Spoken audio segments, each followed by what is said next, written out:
Baca Sejarah. Belakangan ini, polemik dugaan ijazah palsu yang dilayangkan Roy Suryo kepada Presiden ke-7 Republik Indonesia Joko Widodo masih menjadi sorotan di media sosial. Meskipun tak lagi menjabat sebagai Presiden, nama Jokowi tetap relevan dan menjadi topik hangat perbincangan publik. Menariknya, meskipun bukan ketua partai politik, Jokowi dinilai masih memiliki pengaruh kuat di panggung politik nasional.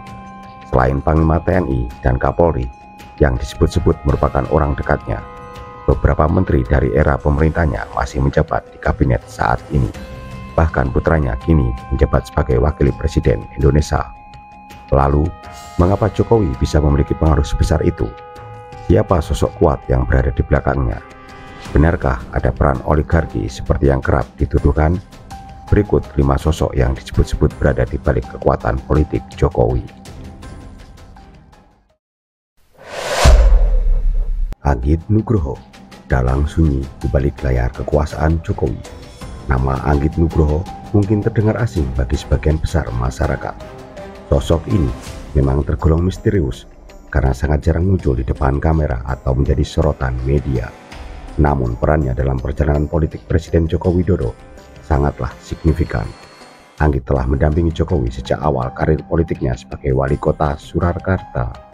Lulusan arkeologi Universitas Gadjah Mada ini memulai karirnya sebagai jurnalis di harian Solo Post. Namun ketika Jokowi menjabat sebagai wali kota Solo, Anggit direkrut menjadi sekretaris pribadinya. Kedekatan mereka tak lepas dari hubungan kekerabatan Anggit dengan Iriana, istri Jokowi. Saat Jokowi maju dalam Pilkada DKI Jakarta pada 2012, Anggit turut ambil bagian dalam strategi pemenangan. Ia menjadi sosok penting di balik mobilisasi kampanye di media sosial, khususnya Facebook, yang kala itu tengah naik daun sebagai platform favorit masyarakat, termasuk warga Jakarta. Kampanye anti spanduk yang digagas tim Jokowi berhasil menarik simpati publik karena dinilai bersih dan kreatif. Pada pemilu 2014, ketika Jokowi berhadapan dengan Prabowo Subianto, Anggit dipercaya menjadi koordinator beberapa relawan, termasuk kelompok Barisan Relawan Jokowi Presiden. Peran penting Anggit berlanjut dalam Pilpres 2019, di mana Jokowi kembali memenangkan pertarungan melawan Prabowo. Selama menjabat sebagai Presiden, Jokowi tetap memberikan kepercayaan kepada Anggit sebagai sekretaris pribadi Presiden. Bahkan, seperti dilaporkan Tempo, edisi 5 April 2022, Anggit disebut sebagai salah satu figur yang berperan dalam wacana penundaan pemilu, meski upaya tersebut tidak membuahkan hasil. Namun, dinamika politik berubah menjelang pemilu 2024. Dalam podcast Bocor Alus yang dirilis Tempo pada 2023, disebutkan bahwa Anggit mundur dari posisinya sebagai sekretaris pribadi Presiden. Ia kemudian bergabung dalam tim sukses Ganjar Pranowo sebagai Deputi 50 bersama Andi Wijayanto untuk menghadapi pasangan Prabowo Subianto dan Gibran Rakabuming Raka, putra Jokowi sendiri. Eko Sulistyo, pencetus belusukan dan peramal politik sang anak presiden.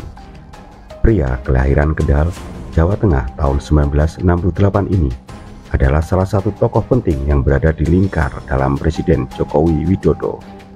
Sejak awal karir politiknya, Eko Sulistyo, lulusan S1 Sastra Universitas 11 Maret, merupakan aktivis gerakan reformasi 1998 yang kemudian banyak berkecimpung dalam dunia LSM di Solo pada awal 2000-an. Perkenalannya dengan Jokowi dimulai saat ia menjabat sebagai Ketua Komisi Pemilihan Umum Daerah atau KPUD Kota Solo pada periode 2003-2008. Setelah menyelesaikan masa tugasnya, Eko dipercaya Jokowi sebagai konsultan tata ruang di Solo. Dalam salah satu episode podcast Total Politik, Eko mengisahkan momen unik saat Jokowi baru menjabat sebagai wali kota Solo. Kala itu, Jokowi rutin mengunjungi pasar dan berdialog langsung dengan para pedagang. Ketika seorang wartawan bertanya nama kegiatan tersebut, Jokowi terlihat bingung dan menoleh ke kanan dan ke kiri. Dari belakang Eko berbisik, "Jawab saja belusukan, Pak." Sejak saat itu istilah belusukan melekat sebagai ciri khas gaya kepemimpinan Jokowi yang dekat dengan rakyat.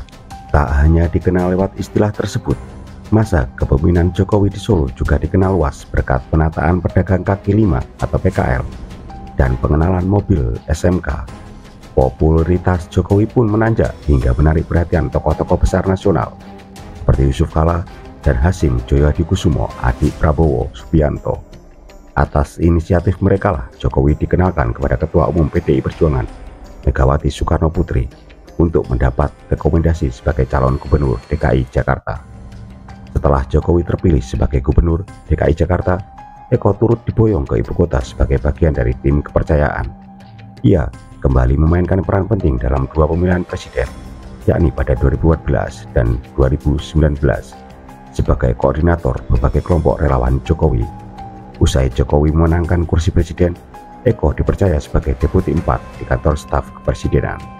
Pada periode kedua, ia ditunjuk sebagai komisaris PLN. Namun, menjelang pemilu 2024, Eko memutuskan berpisah jalan dengan Jokowi. Ia mengundurkan diri dari jabatannya sebagai komisaris dan bergabung sebagai wakil ketua tim pemenangan nasional TPN Ganjar Mahfud. Menariknya, jauh sebelum Gibran Rakabuming Raka, putra Jokowi, dideklarasikan sebagai calon wakil presiden mendampingi Prabowo Subianto, Eko sempat membuat prediksi dalam podcast Total Politik. Ia menyebut Gibran sebagai kunci yang bisa mengubah peta politik nasional.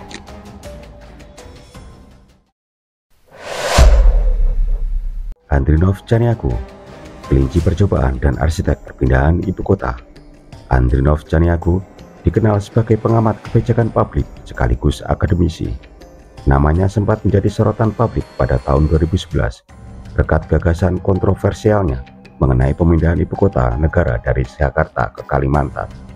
Saat itu, ia menilai pembangunan dan birokrasi di Jakarta telah berada dalam kondisi yang semrawut dan tidak efisien.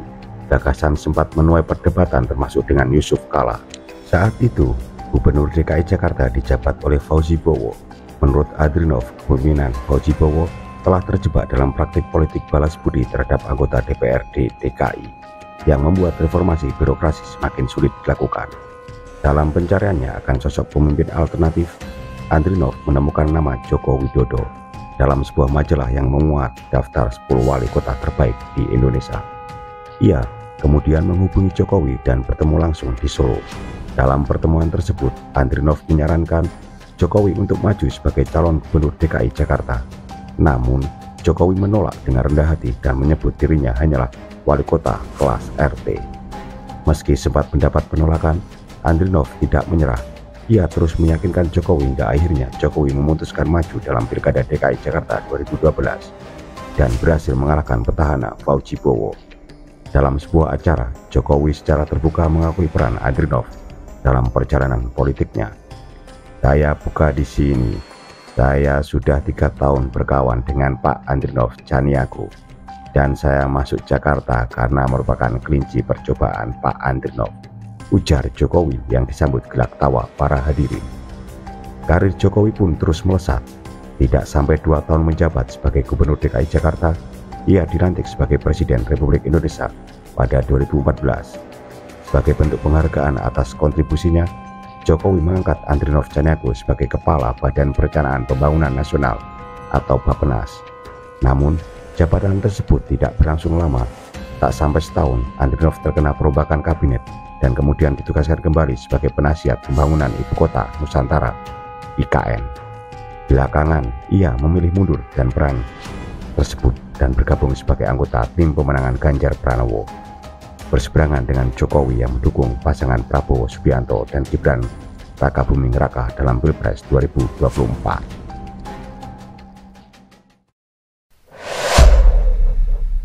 Hasan Nasbi, konsultan politik paling dipercaya Jokowi.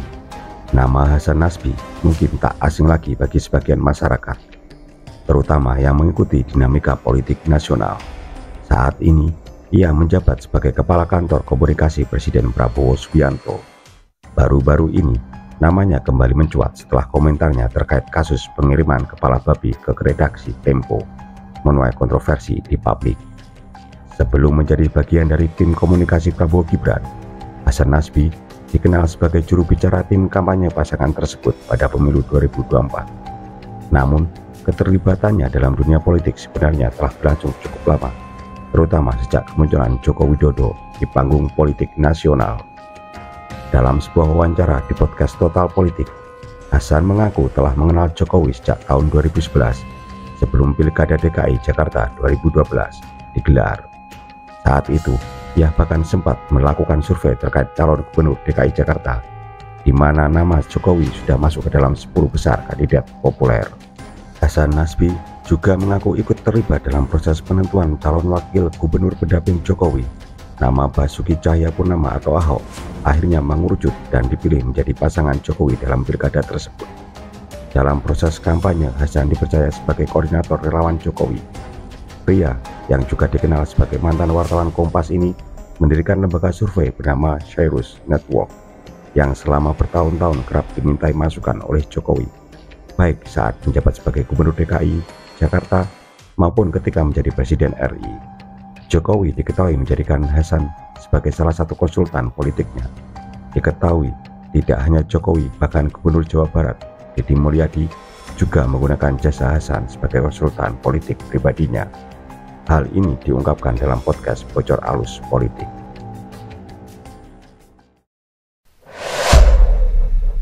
Iriana Jokowi, di balik keputusan penting dan langkah sang putra mahkota, nama terakhir ini mungkin mengejutkan sebagian pihak.